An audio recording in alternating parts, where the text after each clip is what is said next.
एक पिता एक ससुर जो होता है बहू के प्यार में इतना पागल हो जाता है कि वो अपने सगे बेटे को मौत के घाट उतार देता है। उस फावड़े से खेत में बुलाता है और उसके ऊपर तमंचे से वार करता है, लेकिन वहां पर बच जाता है। फिर उसके बाद में फावड़ा लेकर गया था, उस फावड़े से उसके गर्दन पर वार कर देता है और उसकी वहीं पर मौत हो जाती है। फिर उस फावड़े से ऐसा निशान बनाता है, ऐसा लगे कि लोग मतलब किसी जंगली जानवर ने उसे काट कर इस गन्ने के खेत में ले गया और इसकी मौत हो गई।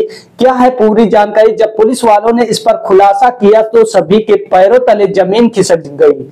क्या है पूरा मामला जानेंगे इस वीडियो में। वीडियो पर पहली बार आए तो वीडियो को लाइक करके चैनल को सब्सक्राइब जरूर करें। दोस्तों, बिजनौर के नगला थाना क्षेत्र के तिरसोतरा गांव होता है, वहां पर एक परिवार रहता था। आपको बता दें, उस परिवार में उनका बेटा एक था और उसकी मतलब शादी करवाने के लिए इधर उधर से रिश्ते आ रहे होते हैं, लेकिन जहां पर बेटे की मतलब राजी मंदा थी वहां पर मना कर देता था जो पिता रहता था कि यहाँ पर लड़की नहीं सही, ऐसा है वैसा करके टाल देते थे। कई रिश्ते ऐसे आते हैं लेकिन उस रिश्ते को टाल देता है। लेकिन एक दिन ऐसा आता है कि जो पिता होता है, पिता का नाम सुभाष तोमर होता है और उस लड़के का नाम होता है सौरभ तोमर, और उन दोनों मतलब पिता और बाप थे। और उसके बाद कुछ समय ऐसा आता है कि जो पिता सुभाष रहता है वो अपनी मनपसंद की एक लड़की लाता है और उससे कहता है, अपने बेटे से कहता है सौरभ से कि तुम इसी से शादी कर लो, और उसके से शादी भी कर लेता है। शादी करने के बाद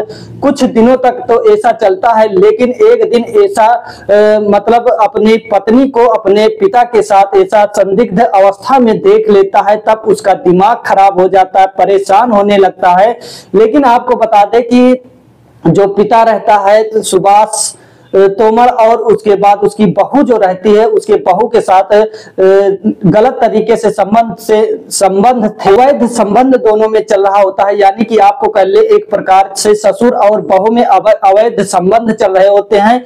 और एक दिन जो सौरभ रहता है वो अपने कमरे से बाहर चला जाता है, कहीं दूर चला जाता है कि मतलब बहुत घंटों बाद आने के लिए सभी से बता देता है। और अचानक से जब कमरे में आता है तो वहां का दृश्य देखकर उसके पैरों तले जमीन खिसक जाती है। आपको बता दें, उसकी पत्नी और उसका पिता यानी कि बहू और सास एक बिस्तर पर हम बिस्तर थे, बिना कपड़ों के, बिना वस्त्र के। और उसके बाद में वहां से तो चला जाता है, लेकिन उसके बाद दोनों को, अपने पिता को और पत्नी को समझाता है, लेकिन दोनों समझ से बाहर थे, दोनों समझना ही नहीं चाहते थे इस बात को लेकर। और उसके बाद में जो ससुर रहता है, जो सुभाष रहता है, सुभाष तोमर रहता है, वो कहता है कि हमारी यानी कि हमारे और बहू के बीच में जो आएगा, हमारे और बहू के प्रेम में जो आएगा, बीच में जो आएगा, उसे मौत के घाट उतारना पड़ेगा। और ऐसा ही होता है अपने बेटे के साथ।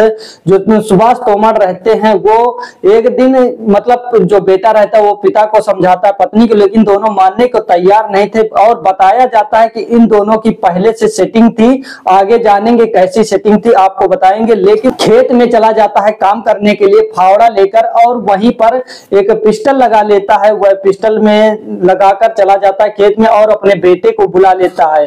गन्ने के खेत में काम कर रहा होता है, तभी वहां पर उसका बेटा पीछे से पहुंचता है। जब पीछे से पहुंचता है तो पिता जो रहता है सुभाष, वो काम कर रहा होता है और अपना पिस्टल निकालकर उस पर वार करता है, लेकिन उस वार से बच जाता है। फिर उसके ऊपर फावड़े से वार कर देता है, उसका गला काट देता है। काट कर वहीं पर जब कट जाता है उसका गला, तो जो पिता सुभाष तोमर रहता है वो परेशान हो जाता है, बौखला जाता है। बौखलाने के बाद उसके दिमाग में ये आता है कि इसको इस फावड़े से ऐसा निशान दे दें कि ऐसा लगे कि कोई जानवर जो है इस पर वार किया है और उस वार से इसकी मौत हो गई। के बाद उस पर जो है निशान बना देता है, उस फावड़े से निशान बनाने के बाद उस गन्ने में फेंक देता है। फेंक कर लेकर चला आता है घर और उसके बाद में आपको बता दें कि 12 नवंबर को गुमशुदगी की रिपोर्ट दर्ज कराता है। अब थाने में जाकर पुलिस वाले ढूंढने के लिए परेशान होते, लेकिन उसके बाद 14 नवंबर को यानी कि 2 दिन बाद वहां पर लाश मिलती है और उसके बाद लाश को लाया जाता है। सभी को ये लगता है कि हाँ किसी ने मतलब वहां पर पिता जो रहता है रोने गाने लगता है और जो पत्नी रहती है उसके जिसका पति मरा होता है, जो बहू रहती है, वो पुलिस वाले उस पर नजर डालते हैं तो उनका दिमाग ऐसा लग रहा था कि इसके साथ कुछ अभी हुआ ही नहीं, इसका पति ही नहीं है और उसके साथ ऐसा, लेकिन उतनी समय जो पुलिस वाले रहते हैं उतने समय तो कुछ नहीं कहते और जो पिता रहता है वो चिल्लाकर ये भी बोल देता है कि हमारे बेटे को किसी ने मार दिया, हमारे बेटे को किसी जानवर ने मार दिया, ऐसा कहते हैं। लेकिन पोस्टमार्टम के लिए जब पुलिस वाले भेजते हैं लाश को तब वहां पर पता ये चलता है कि किसी ने इसको मौत कर दिया है। और उसके बाद जब पिता को रिमांड पर लेते हैं तो पुलिस वाले तब वहां पर खुलासा करते हैं। पिता बताता है यानी कि सौरभ बताता है, सुभाष बताता है कि 60 साल का सुभाष रहता है और 30 साल का बेटा रहता है। आपको बता दें कि अपनी आधी उम्र से कम की लड़की से प्रेम कर बैठता है अपनी बहू से और उसके बाद में ये सब खुलासा करने के बाद बताता है कि हम दोनों मतलब ये भी मीडिया वाले बताते हैं, मीडिया की माने तो ये भी बताया जाता है, खुलासा हुआ कि इन दोनों की पहले से सेटिंग थी और इसी से शादी करने के लिए लाया था घर में कि हम दोनों को साथ में काम अपने हवस मिटाने के लिए ऐसा कर रहा होता है और उसके बाद पूरा खुलासा बता देता है।